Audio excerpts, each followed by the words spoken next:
The sun was high in the sky, casting a warm glow over the schoolyard.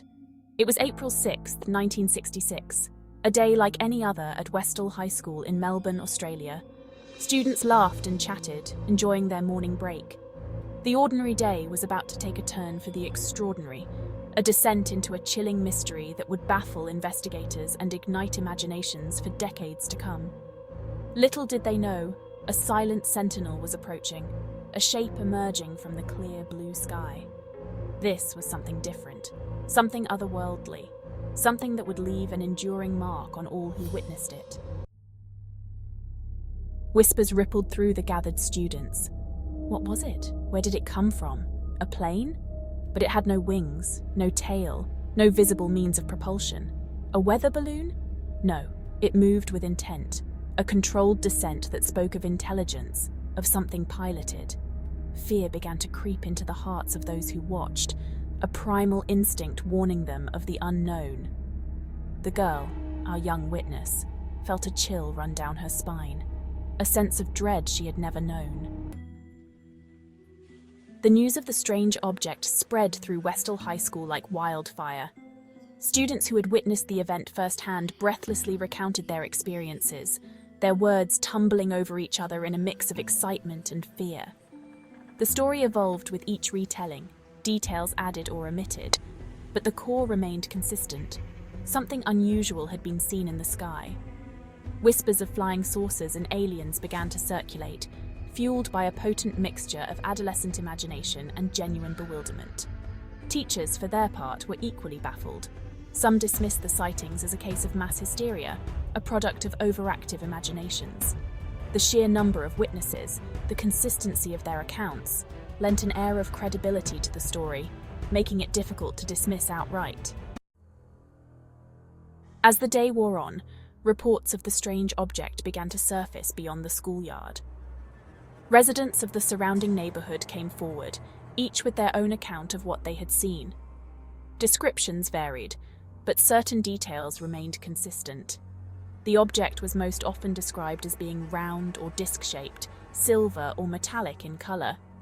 Many witnesses reported seeing it move silently and at great speed, performing maneuvers that seemed impossible for any known aircraft. The sheer volume and diversity of these independent accounts made it increasingly difficult to dismiss the event as a simple case of mistaken identity. One witness, a young woman named Joy Smith, described seeing the object hovering over her backyard. Perhaps the most startling aspect of the Westall UFO sighting was the claim that the object had actually landed. Multiple witnesses, including students and teachers from the school, reported seeing the object descend into a grassy area known as the Grange, a reserve located near the school grounds. One student, a young boy named Andrew Greenwood, described the landing in vivid detail. It just sort of glided down, he recalled years later, his voice still filled with a sense of wonder. His words, and the words of others like him, painted a picture that was as incredible as it was difficult to comprehend. Andrew, along with a handful of other students, claimed to have approached the landed object, their youthful curiosity outweighing their fear. As they drew closer, they could make out more details: the smooth metallic surface of the craft, the strange symbols etched onto its side. Something about those symbols sent shivers down their spines. One girl, her name forever lost to time, swore she saw a hatch open on the side of the craft. The memory of that fleeting glimpse, that suggestion of something truly otherworldly, would stay with her forever. The object rested in the field for what seemed like an eternity, yet was probably no more than 20 minutes. Then, as silently as it had descended, it rose into the air. The children watched in awe and terror as it shot off into the sky, leaving behind only flattened grass and a lingering sense of disbelief. The silence was replaced by the panicked cries of witnesses. Students called for their friends, neighbors emerged from their homes, drawn by the commotion. The strange symbols on the craft became a source of endless fascination and speculation. Some whispered that they were hieroglyphics.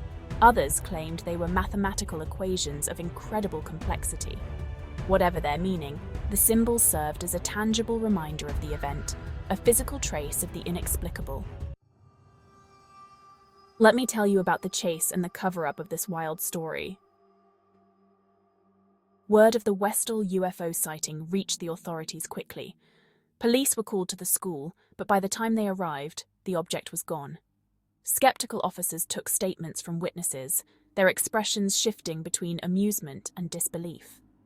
However, some witnesses claimed that men in blue uniforms, resembling military personnel, arrived at the field shortly after the object departed. They were seen inspecting the landing site, taking measurements, and collecting samples of soil and vegetation. These reports, if true, suggested a concerted effort to cover up the event, to silence those who had witnessed something the authorities did not want known. In the days and weeks that followed, the Westall UFO sighting became a national sensation. Newspapers ran headlines proclaiming flying saucer panic in Melbourne and UFO mystery grips school. The story was picked up by radio stations and television news programs, spreading the tale of the strange object and its bewildered witnesses far beyond the quiet suburbs of Melbourne. The event left an indelible mark on the community of Westall. For some, it was a source of fear and anxiety, a reminder that the world was a stranger and more unpredictable place than they had ever imagined. For others, it was a source of endless fascination, a tantalizing glimpse into the unknown. The Westall UFO sighting became a shared experience that bound the community together, a story told and retold around dinner tables and in hushed tones on street corners. The Westall UFO sighting didn't just leave its mark on the physical landscape, it left an indelible imprint on the very fabric of the community. The once peaceful suburb of Melbourne found itself divided. Lines were drawn, not with chalk or paint, but with suspicion and doubt. Those who had witnessed the event firsthand, especially the children, became objects of both fascination and fear. Some residents listened with rapt attention to their stories, eager to glean every detail of that extraordinary day. Others, however, dismissed their accounts as childish fantasies, fueled by an overactive imagination and a desire for attention. The Westall UFO sighting wasn't just a topic for casual conversation, it became an unspoken presence, a shadow that loomed over every interaction, every event. Parents held their children a little closer, their minds filled with images of the strange object hovering in the sky. The whispers started subtly, hushed conversations in grocery store aisles, furtive glances exchanged across church pews. The sighting became the talk of the town, a source of endless speculation and rumour. Theories ranged from the plausible to the outlandish, each retelling adding a new layer of intrigue to the already compelling mystery. Some whispered of government conspiracies, of men in black silencing witnesses. And still, others clung to the belief that what had been witnessed was, in fact, a genuine visitation from another world.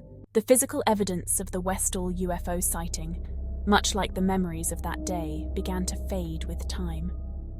The flattened grass in the field where the object was said to have landed eventually sprang back to life, erasing the last visible trace of the event. But the rumours, the whispers, the lingering sense of wonder and unease, these remained. The Westall UFO sighting, for all its mystery and ambiguity, left an indelible mark on the landscape, both physical and psychological. It served as a stark reminder that the world is full of secrets, of things that defy easy explanation. The Westall UFO sighting, though shrouded in mystery and lacking definitive proof, quickly became a rallying point for those who believed in the existence of extraterrestrial life. The sheer number of witnesses, the consistency of their accounts, and the unsettling details of the event, the strange symbols, the alleged government cover-up, all served to solidify its place in UFO lore. Word of the Westall incident spread beyond the borders of Australia, carried on the winds of rumour and speculation. The story resonated with people across the globe, tapping into a primal fascination with the unknown, a yearning to believe that we are not alone in the vastness of the cosmos. Westall became a pilgrimage site for UFO enthusiasts, a place where believers could gather, share their stories, and find solace in their shared conviction that something extraordinary had occurred on that autumn afternoon in 1966. The Westall UFO sighting, along with other high-profile incidents like the Roswell incident in the United States, helped to shape the modern narrative surrounding unidentified flying objects. It fueled the flames of speculation, prompting questions about the nature of reality, the possibility of extraterrestrial life, and the limits of human knowledge.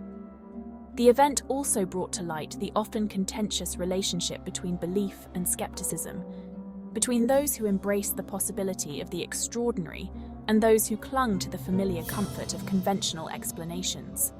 The Westall case became a touchstone, a reference point for countless debates about the existence of UFOs, the possibility of government cover-ups, and the nature of truth itself. It encouraged researchers, investigators, and everyday citizens to look to the skies with a renewed sense of wonder and a healthy dose of skepticism. Decades have passed since that sunny afternoon in 1966, when a strange object descended from the sky over Westall High School, forever altering the lives of those who witnessed it. Yet the mystery remains. Despite numerous investigations, countless interviews, and the tireless efforts of dedicated researchers, the Westall UFO sighting continues to elude definitive explanation. Was it a case of mistaken identity, a weather balloon, a secret military aircraft, or, as some believe, a genuine visitation from another world? The answer, like the object itself, remains elusive, lost in the mists of time and memory.